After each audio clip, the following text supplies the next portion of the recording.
Gold hub తాకట్టులో ఉన్న బంగారాన్ని విడిపించి కొనబడును. అదే రోజు ఆన్లైన్ ధరకు కొని డబ్బులు ఇవ్వబడును. నమస్తే, వెల్కమ్ టు మనం టీవీ. ప్రస్తుత రాజకీయాల గురించి మనతో మాట్లాడడానికి సీనియర్ అనలిస్ట్ కటా కార్తిక్ గారు మనతో ఉన్నారు.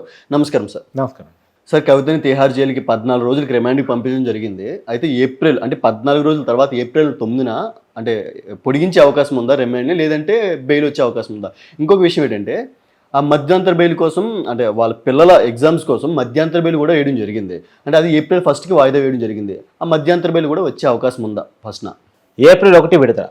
ఇది తెలుగు సినిమా టైటిల్. ఇది కవిత విషయంలో అప్లై అవుద్దా లేదా, ఇది మీ క్వశ్చన్. అవును. అంటే సహజంగా ఏంటంటే తనని 14 రోజులు రిమాండ్ పంపడం జరిగింది. ఏప్రిల్ 9 వరకు రిమాండ్ ఉంటుంది. ఏప్రిల్ 9 తర్వాత ఆ రిమాండ్ ఆటోమేటిక్గా పొడిగి అంటే 14 రోజుల తర్వాత ఒకసారి క్రాస్ చెక్ చేసుకుంటారు. అంటే మళ్ళీ అప్పుడు హెల్త్ చెకప్ అది అని చేస్తా అంటారా? సహజంగా ఏంటంటే అన్ని విషయాలు చెక్ చేసుకొని మళ్ళీ పొడిగించడం జరిగింది. సహజమైన ప్రొసీజర్ అది పక్కన పెడితే తను మధ్యంతర బెయిల్ అప్లై చేసుకున్నారు. పిల్లల ఎగ్జామ్స్ కారణంగా చూపిస్తూ ఒక మదర్గా ఒక ఉమెన్గా తను మధ్యంతర బెయిల్ అప్లై చేసుకున్నారు.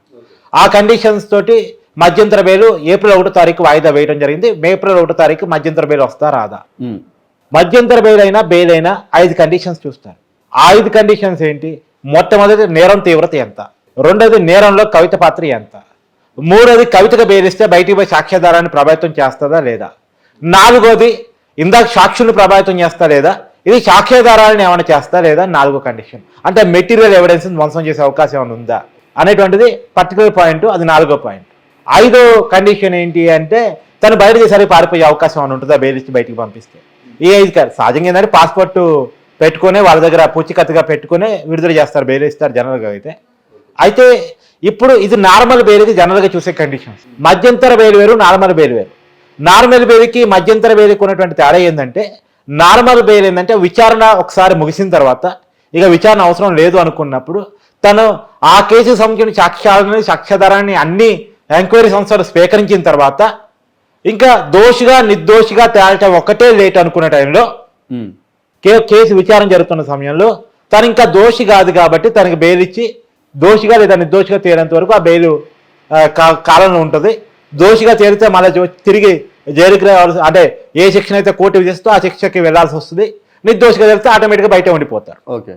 ఇప్పుడు ఉదాహరణకి జగన్ కేసులో నార్మల్ బెయిల్ ఉంది, చంద్రబాబు కేసులో నార్మల్ బెయిల్ ఉంది. ఇప్పుడు కవిత కేసులో నార్మల్ బెయిల్ రావడం కష్టం. ఎందుకు కష్టం అంటే ఈ కేసు కీలకమైన దశలో ఉంది. బయటకు వస్తే కవిత వైట్ కాలర్ వ్యక్తి కాబట్టి తను సాక్ష్యాధారాలను సాక్షులను ప్రభావితం చేసే అవకాశం ఉంది, ధ్వంసం చేసే అవకాశం ఉంది.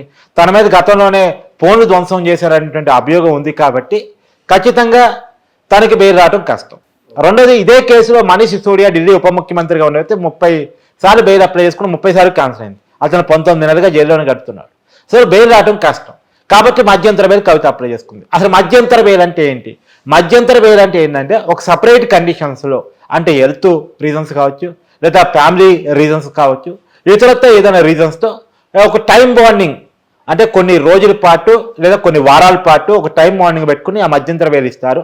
ఇప్పుడు తన పిల్లగాళ్ళ ఎగ్జామ్స్ కారణంగా చూపిస్తున్నారు కాబట్టి ఎగ్జామ్స్ వరకు ఆ బెయిల్ ఇవ్వచ్చు. ఇదే కేసులో అభిషేక్ బోయినపల్లి మధ్యంతర బెయిల్లో ఉన్నారు. అతను వాళ్ళ భార్య ఆరోగ్యం బాలేదనే పేరుతో 4 వారాల పాటు మధ్యంతర బెయిల్ తీసుకున్నాడు. సహజంగా ఏ బెయిల్ ఇచ్చేటప్పుడైనా మధ్యంతర బెయిల్ ఇచ్చేటప్పుడైనా పీపీ వాదనలు, అంటే పీపీ అంటే పబ్లిక్ ప్రాసిక్యూటర్ వాదనలు విన్న తర్వాతనే బెయిల్ మీద కోర్టు డెసిషన్ తీసుకోవాలనేటువంటి సుప్రీంకోర్టు గైడ్లైన్స్. ఓకే. సో అంటే ఇప్పుడు పీపీ ఇక్కడ ఎవరు వస్తారు? ఈడీ ఎంక్వైరీ చేస్తుంది కాబట్టి ఈడీ తరపు న్యాయవాదుల వాదనలు విన్న తర్వాతనే బెయిల్ మీద డెసిషన్ తీసుకోవాలి అనేటువంటిది కోర్టుకు సుప్రీంకోర్టు ఇచ్చినటువంటి మార్గదర్శకాలు. ఈ మార్గదర్శకాల ప్రకారం ఒక్కరిగా గమనిస్తే ఈడీ కవితకి మధ్యంతర బెయిల్ ఇవ్వడానికి ఒప్పుకుంటుందా ఒప్పుకోదా? సహజంగా ఏంటంటే కేసులో కొంతమందికి బెయిల్ వచ్చింది, కొంతమందికి అసలు బెయిల్ రాలేదు. బెయిల్ ఎవరికి వచ్చింది? శరత్ చంద్రారెడ్డికో మాగంటి రాఘవకో కొంతమందికి ఇలా బెయిల్ వచ్చింది.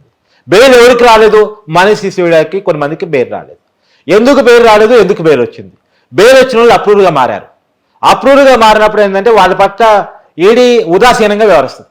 ఏ ఎంక్వైరీ సంస్థ అయినా అప్రూవ్డ్గా మారిన తర్వాత ఉదాసీనంగా వ్యవహరిస్తుంది. వాళ్ళకి బెయిల్ రావడానికి ఇవ్వడానికి సహకరిస్తుంది. కానీ కవిత ఇక్కడ అప్రూవ్డ్గా మారను అన్నారు. సహజంగా అప్రూవ్డ్గా ఎందుకు మార్చుకుంటారు అంటే ఈ కేసులో అన్ని రకాల డాక్యుమెంటెడ్ ఎవిడెన్స్ కలెక్ట్ చేయడం కష్టం, ఆధారాలు సేకరించడం కష్టం. కాబట్టి ఈ కేసులో పాత్రదారులను సాక్షులను కొంతమంది అప్రూవల్గా మార్చుకోవటం వల్ల ఎవరైతే ఈ కేసులో మెయిన్ క్వీన్ పిల్లలు ఉంటారో వాళ్ళని టార్గెట్ చేయొచ్చు అనే కారణంతో అప్రూవల్ తీసుకోవడం జరిగింది. అసలు ఉదాహరణకి మీకు తెలుగు రాష్ట్రాలు సంచలనం సంబంధించిన కొన్ని కేసులు మీకు చెప్తాను. వివేకానంద రెడ్డి కేసు దస్తగిరి అప్రూవ్గా మారటం వల్ల అవినాష్ రెడ్డి వరకు వచ్చింది. ఓకే. ఇప్పుడు ఈ ఢిల్లీ లిక్కర్ స్కామ్లో కూడా అరుణ పిల్లై లాంటి వాళ్ళు లేదా కవిత చార్టెడ్ అకౌంటెంట్గా పనిచేసిన వ్యక్తులు అప్రూవ్గా మారటం వల్ల ఈ కేసు కవిత దాకా కేజ్రీవాల్ దాకా వచ్చింది. ఓకే. సో అప్రూవల్గా మారటం అనేది కేసులో ఇంపార్టెంట్ రోల్.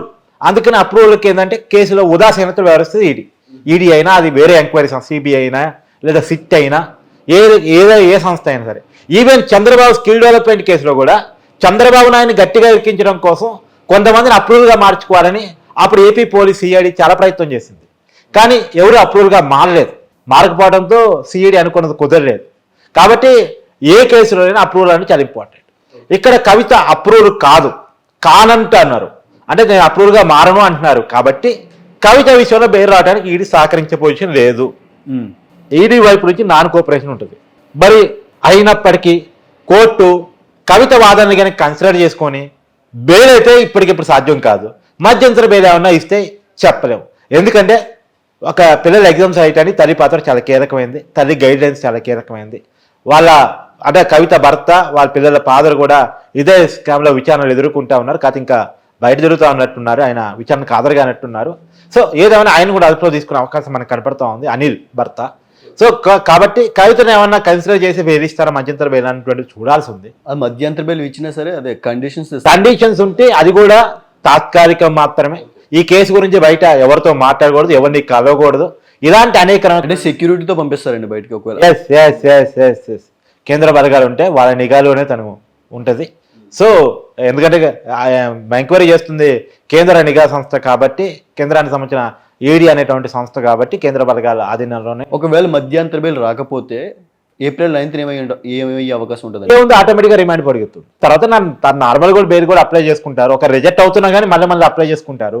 ఎందుకంటే బెయిల్ అప్లై చేసుకోవటం వాళ్ళ హక్కు కాబట్టి వాళ్ళు అప్లై చేసుకుంటూనే ఉంటారు. ఈడీ వాళ్ళకి బెయిల్ ఇవ్వద్దని చెప్తూనే ఉంటుంది. ఏదో ఒక రోజు బెయిల్ వచ్చే అవకాశం ఉంది. ఇంకా తిహార్ జైల్లో ఉండాల్సింది అంటారు మొత్తం, అంటే ఈ కేసు తేలే వరకు. అంటే కేసు తేలే వరకు అని కాదు, ఈ కేసులో ఈడీ అంటే సేకరించగలిగినటువంటి అన్ని ఆధారాలు సేకరించేంత వరకు, ఈడీ తన చేతుల్లో మొత్తం ఆధారాన్ని పెట్టుకునేంత వరకు ఈ కేసు బెయిల్ రాదు. ఓకే. తర్వాత బెయిల్ వస్తుంది, విచారణ జరుగుతూ ఉంటుంది, దోషిగా నిర్దోషిగా తేలిద్ది. దోషిగా తేలితే మాత్రం చాలా పనిష్మెంట్స్ ఉన్నాయి. ఒకటి, ఈ కేసులో దోషిగా తేలితే 7 సంవత్సరాలకు పైగా శిక్షణ పడే అవకాశం కనబడుతోంది. ఈవెన్ యావజ్జీవం కూడా పడే అవకాశం ఉంది. అంటే అదే కనుక జరిగితే తనకున్న ప్రజాప్రతినిధి అంటే ఎమ్మెల్సీ పోస్ట్ కోల్పోవాల్సి వస్తుంది. ఎన్నికల్లో పోటీ చేసే అర్హతను కూడా కవిత కోల్పోవాల్సి వస్తుంది. కంప్లీట్ గా కోల్పోతారు. 10 సంవత్సరాలు కవిత మాత్రమే కాదు, కేజ్రీవాల్ కూడా కోల్పోవాల్సి వస్తుంది. సరే చూద్దామండి ఏం జరగబోతుందో, ఇంకా ఎన్నో రోజులు లేదు. సరే, thank you sir, thank you so much.